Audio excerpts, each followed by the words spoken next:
Bonjour à tous et bienvenue sur ma chaîne YouTube. Je suis trop contente de vous retrouver aujourd'hui avec ma dernière lecture, ma lecture coup de cœur du moment. Donc c'est Freya de Juliette Nicolas.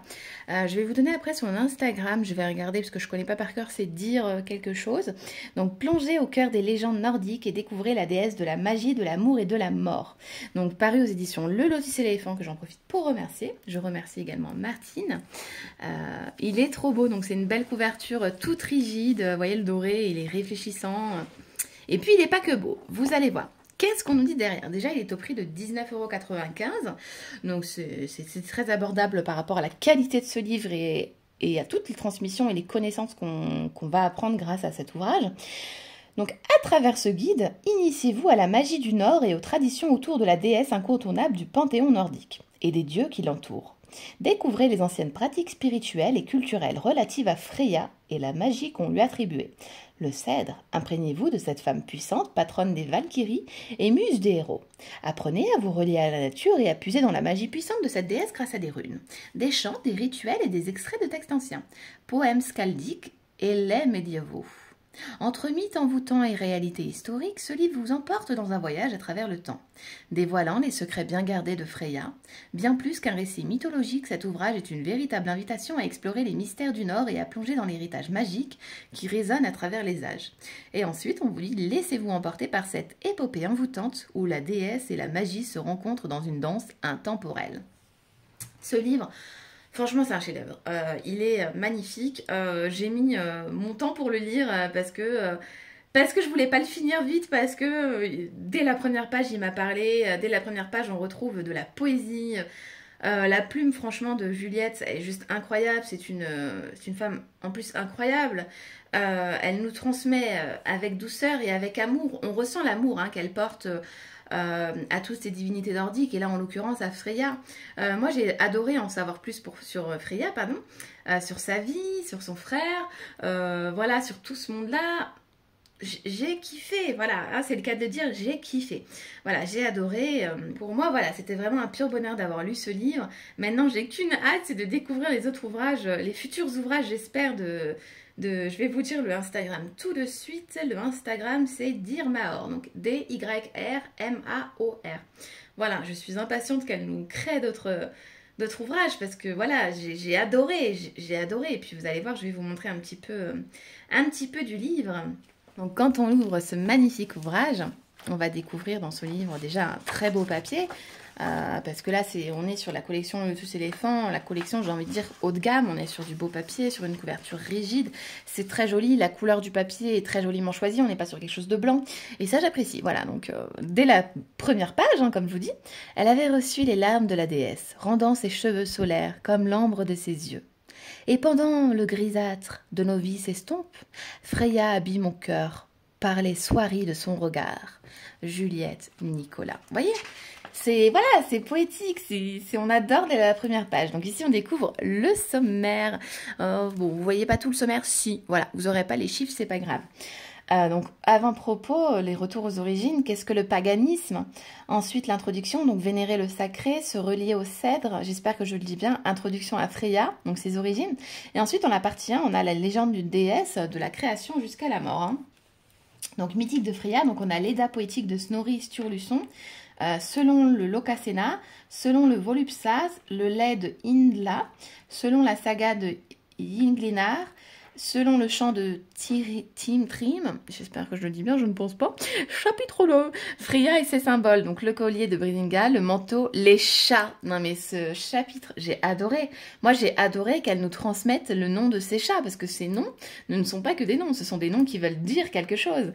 Et ça, tout le livre, Juliette, elle nous transmet les mots vraiment nordiques, elle nous explique tout, et moi elle m'a donné envie d'aller lire les textes, les poèmes de l'Edda, d'aller lire l'Edda tout simplement et d'aller me renseigner sur d'autres divinités. Donc j'espère, et vraiment de tout cœur, qu'elle nous refera un livre chez le Lotus et l'éléphant d'une autre divinité, ou pourquoi pas la suite, je sais pas, mais quoi qu'elle fera, je lirai, parce que vraiment j'ai adoré. Voilà, allez, on continue, je m'éparpille comme d'habitude. Donc le sanglier d'or Divini, voilà, correspondance, donc la terre, l'eau, les jours, les arbres et les plantes. Et ensuite le chapitre 3, donc une divinité de différents visages, Freya, Frigg et Skadi, une grande déesse, j'ai adoré aussi. En plus, voilà, ça nous est expliqué, mais hyper facilement pour comprendre, c'est génial, c'est vraiment un apprentissage colossal, hein. Elle a fait vraiment un travail colossal. Voilà, un truc de dingue. Donc les jumeaux, un clair-obscur, et le chapitre 4, la roue de Freya, donc le cycle, l'attraction, la fertilité, la maternité, la guerre, la mort et l'après-vie, donc Folkvang. Voilà.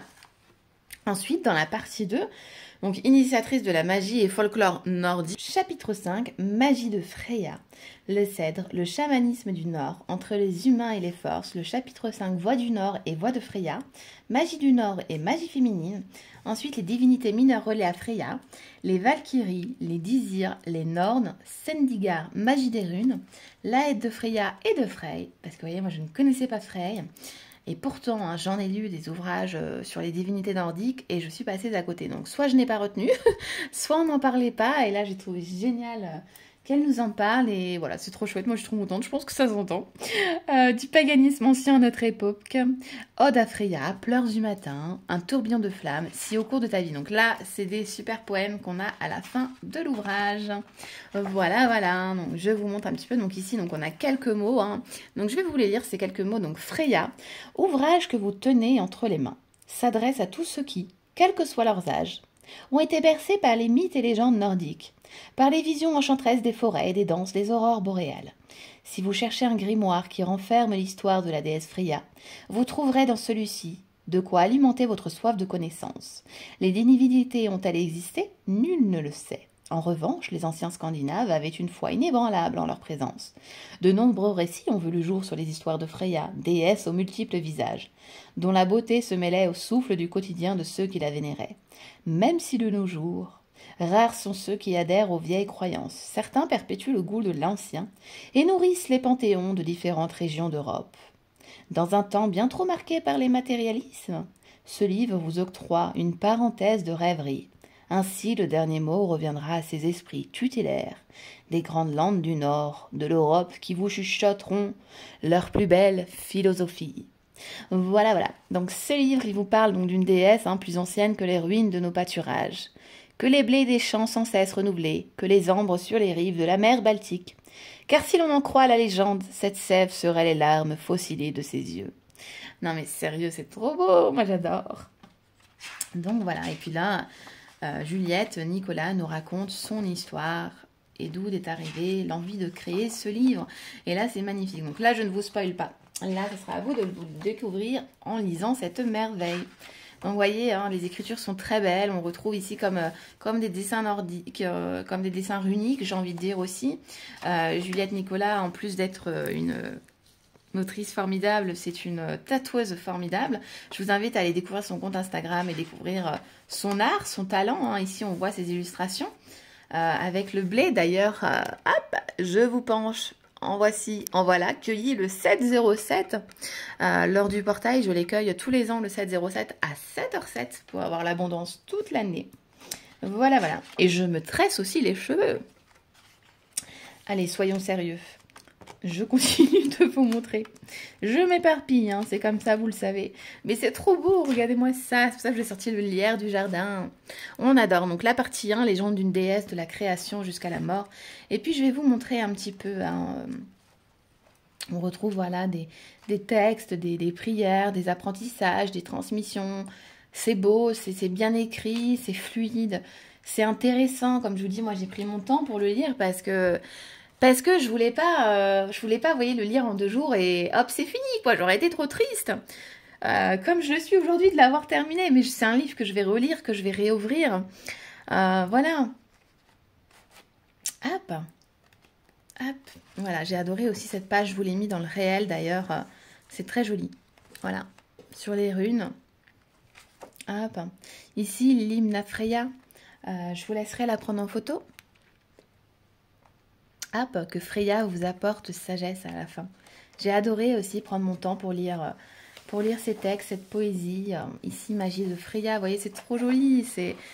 Voilà, ça rend la lecture encore plus belle. Moi, je trouve que dès qu'un livre est joli, en plus d'être intéressant comme celui-ci, c'est génial. Voilà, voilà, on en apprend en plus tellement. Hop. Et à la fin, j'ai adoré parce qu'on termine... Alors ça, j'ai adoré. Ça, c'est quelque chose que je me ferais tatouer, hein, clairement. Hein, c'est trop joli. Voilà, on a un triangle. C'est magnifique avec le nœud celtique, si je ne dis pas de bêtises. Ces couronnes de blé, là, c'est juste fabuleux. C'est fabuleux. C'est avec ça que j'aimerais couper mon blé, moi. J'ai pas ça. Allez, un jour, je trouverai ça. Et voilà, à la fin, ça, j'ai adoré cette partie-ci. Ici, l'Aude à Freya, le pleur du matin, et dépose sur ma peau comme sur les pétales tes larmes de rosée. C'est magnifique. C'est magnifique. Ici, si au cours de ta vie, tu rencontres quelque chose de pur, que l'amour de soi, l'amour d'autrui, ta nature belle et immortelle, la consécration de la sagesse, l'affection de son temple et de ses ruines, alors ne lutte pas contre ce magnétisme, tu vivras en toutes choses. Voilà. Et ensuite, ici, nous avons la conclusion et la fin du livre, le remerciement. Un très joli remerciement, d'ailleurs, qui, moi, m'a ému. Hein, voilà, j'ai trouvé ce remerciement très beau. Je vais vous lire la dernière phrase. Merci à toi, cher aimé, de m'avoir montré le véritable amour. Ça m'a ému, voilà, de lire ça, ça m'a ému. Je trouvais ça très beau de finir sur cette note, ce remerciement si beau envers ses proches. Voilà, c'est magnifique. Et ici, une bibliographie supplémentaire pour en découvrir d'autres.